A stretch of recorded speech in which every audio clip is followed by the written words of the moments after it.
In India, some COVID-19 patients are developing a rare but dangerous infection dubbed black fungus or mucormycosis. Typically starting in the airways, it spreads through the body, affecting the sinuses or lungs, then bones and body tissue. The fungus can also attack the eyes and brain. If left untreated, it can be fatal.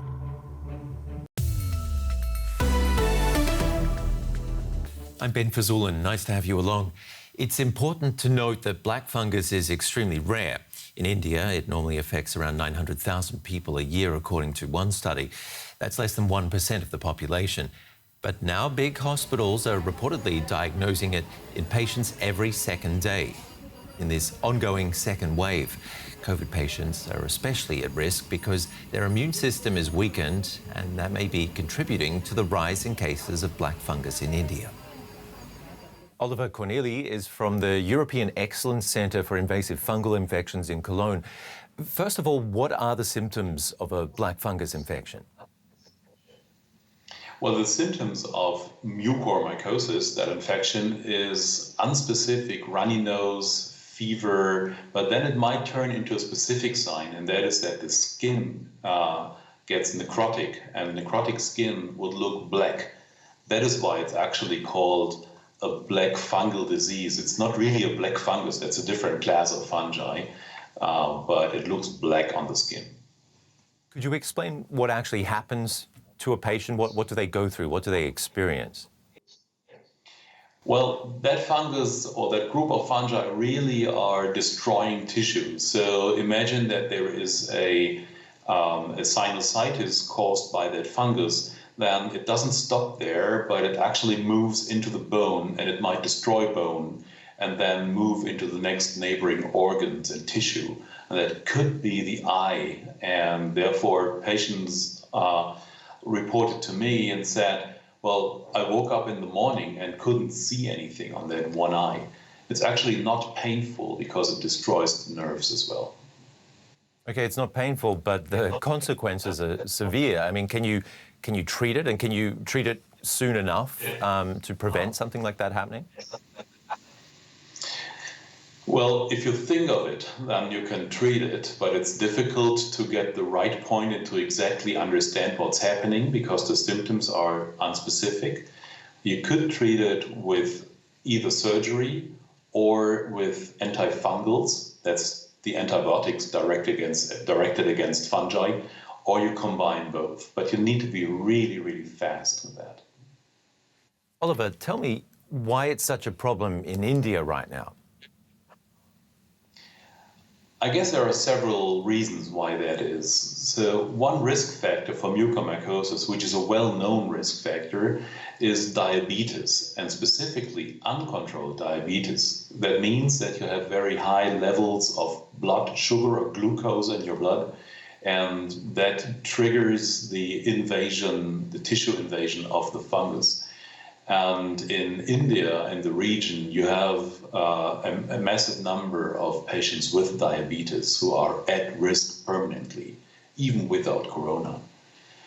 Another reason I'd say is the exposure to the fungus. The fungus lives in soil and decaying material, and you would be more exposed to soil in a rural area of India than you are, for example, in an area in Germany where the climate is completely different. And another reason that I envision, and hearing that from my colleagues in India and other countries, is that they use steroids, dexamethasone, for example, to get COVID-19 under control in a patient. But steroids increase the blood sugar, so they mimic a diabetic situation, and that the fungus will take advantage of. So, Oliver, should people be worried in other parts of the world where coronavirus case numbers are also high?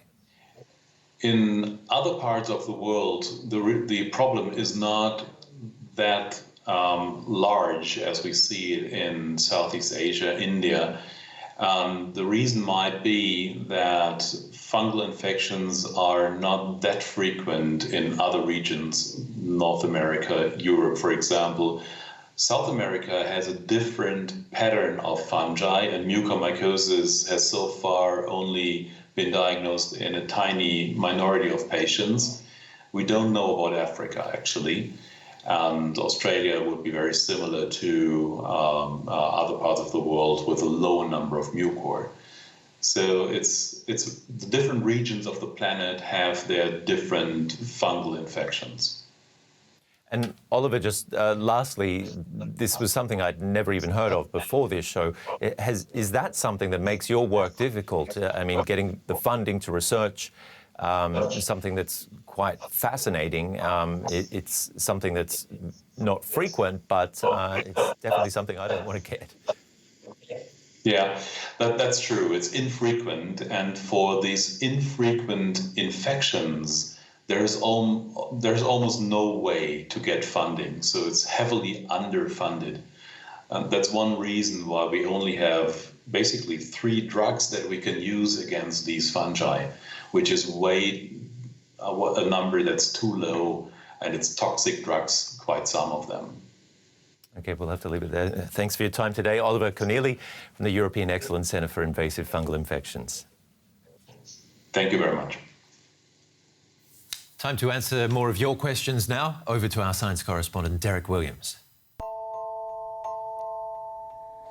Why aren't injected vaccines manufactured as a single unit instead of having the vaccine and the syringe separate? This is a great question, one that I'd never really actually considered before. Right now, most vaccine manufacturers are filling and shipping multi-dose vials of vaccine that contain between 5 and 15 doses. On site, at the vaccination center or at the doctor's office, staff then have to painstakingly draw them into syringes in a complex, time-consuming series of steps where a lot could actually go wrong due to human error. And there are a lot of other issues with the vial system, not least that once the seal on one has been broken, all of the doses in the vial have to be used quickly. Leftovers can't just be stuck back in the fridge for use later. So since everyone is getting their own syringe anyway, why aren't machines just pre-filling them directly as a single unit instead of putting large batches of doses in vials first? Pre-filled single-shot syringes are already the norm in some parts of the world for vaccinations against other pathogens. But there appear to be 2 primary reasons why the older vial system has been the method of choice so far for the mass COVID-19 vaccine rollout. The first is speed. With manufacturers churning out hundreds of millions of doses, it's simply faster for them to squirt 10 at a time into a single vial than it is to fill 10 separate syringes. And with the pandemic in full swing, getting as much vaccine as possible out there has been vital. And a second factor is cost. Until now, single-dose pre-filled syringes have been more expensive to produce, but many manufacturers say that's changing and that pre-filling syringes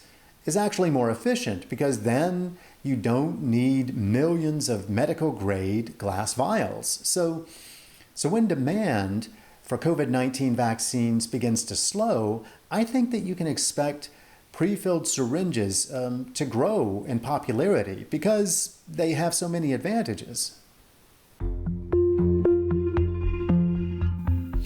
The US Centers for Disease Control is no longer recommending face masks for fully vaccinated people, but the CDC says masks are still recommended in crowded settings like buses, planes and hospitals. And anyone who isn't fully vaccinated will still have to wear one. Over half the US population has received at least 1 dose against the coronavirus. Dancing is often about intimacy, getting close and connecting. Foreign concepts in times like these, but not impossible, as these creative guys explain, whether online or in the open air. Are you ready to At groove? first, each one danced at home on their own. Whatever you need in this moment. But since the summer of 2020, they've been meeting at the former Tempelhof airfield, a huge public park not far from the center of Berlin.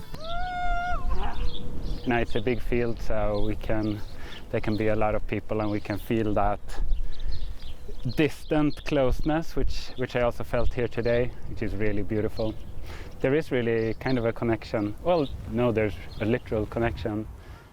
It was still the first moment of Corona. Everybody didn't know about what was going on, so we were confined in our places, and this was really helping me to stay clear with my mind and relaxed and sane. Hello. Berlin-based choreographer Alvin Collantes came up with the idea for the online dance sessions he calls a dose of pleasure. Collantes, who's been staying with his family in Canada, also dances along with the participants from around the world. The music and moves are streamed online, so anyone from anywhere can join in.